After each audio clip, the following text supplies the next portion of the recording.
Donald Trump Qrenlandiyanı niyə istəyir? Son zamanların ən aktual suallarından biri budur. Donald Trump'ın Qrenlandiyanı Amerika Birləşmiş Ştatlarının tərkibinə qatmaq istəyinin arxasında həm iqtisadi, həm də strateji maraqlar dayanır.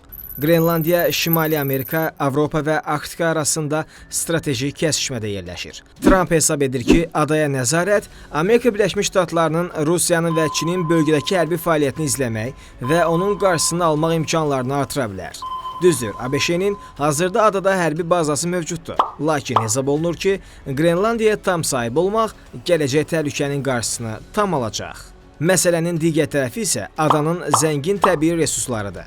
Qrenlandiya nadir torpaq elementləri, litium, qrafit və digər strateji minerallarla zəngindir. Bu elementlər müasir texnologiyaların hazırlanmasında mühüm rol oynayır. Bu sahədə Çindən olan asılılığı azaltmağa çalışan ABŞ üçün Qrenlandiya xilas yolu ola bilər. Bundan əlavə, bəzi məlumatlara görə adanın sahillərində böyük neft və qaz ehtiyatları var. İqtisadi aspektlərdən biri də nəqliyyat məsələsidir. İqlim dəyişiklikləri nəticəsində Qrenlandiya və ətrafda olan nəhəng buz parçaları əriməyə başlayır.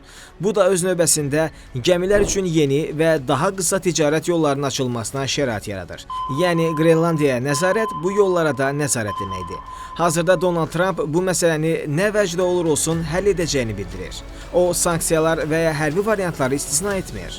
Qrenlandiyanın məxsus olduğu Danimark hökuməti isə adanın satılmayacağını bəyan edir. Baş nazir Mette Frederiksen Trump'ın bu cəhdlərini NATO müttəfiqliyinə zidd adlandırır.